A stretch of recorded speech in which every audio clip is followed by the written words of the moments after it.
On the 19th of March, 2022, I saw that a civil war broke out in Nigeria. I saw a soldier from eastern Nigeria trying to get information from another soldier representing the federal government of Nigeria who was standing by an armored vehicle. They were not allies in the war, at least only the eastern soldier knew that. He extracted an information from a soldier representing the federal government. The information extracted was the address of a place. After he got the address, he went to report to his commanding officer. The commanding officer inquired of him if he was asked what army he belonged to while getting the information. He said no. In other words, that soldier and those in his army representing the federal government seemed nonchalant and slow to act. I was lamenting why the government did not act quickly. They could have acted quickly to mount garrisons at the areas of significance to ensure peace and safety and prevent the army of the East from spreading their soldiers strategically, but they were too slow to act.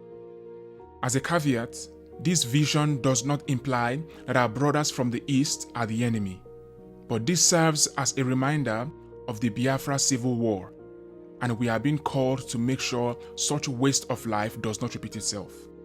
The contrast in this dream was that the soldiers from eastern Nigeria were strategic, whereas the federal government and its army were laid back and were waiting to react.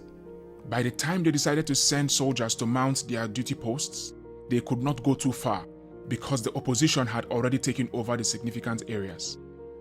After recording this dream, I knew it was incomplete because I was not given a solution. I began to wonder what should be done. The burden I received was that my next dream would clarify this. I later received direction on how the church was to approach the matter. In the vision I received next, I was given a time slot in a church to lead prayers for the nations. One song of the Spirit was being sung all through the dream. Oh, fire, Holy Ghost fire burn everywhere. Oh, fire, Holy Ghost fire burn in a kind. Oh, fire, Holy Ghost fire burn everywhere. Oh, fire, Holy Ghost fire burn. After leading the church in prayers, I and my associate went to look for seats to sit down, but most chairs were occupied. We came to one and two very big people had taken most of the space. I could only sit, but my associate could not. And then I woke up. Nigeria is so close to entering its prophetic destiny. Therefore, there is a contention over the nation in the spirit. I also saw that God gave us a guide to follow in Hebrews 5 verse 7. And it says, who in the days of his flesh, when he had offered up prayers and supplications, with vehement cries and tears to him who was able to save him from death, and was heard because of his godly fear. This is a call to pray for the peace of Nigeria. The Lord expects us to tarry in the place of prayer consistently for this. The church cannot afford to give in to lethargy.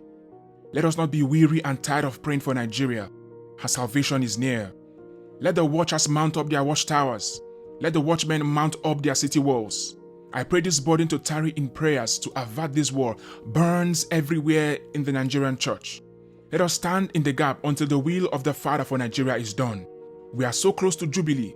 In the prophetic calendar of Nigeria, 2023 is the nation's Jubilee. Jubilee is a period of restoration, equalization, and redistribution. The efforts of the fathers shall not be undone. Let us stand in the gap.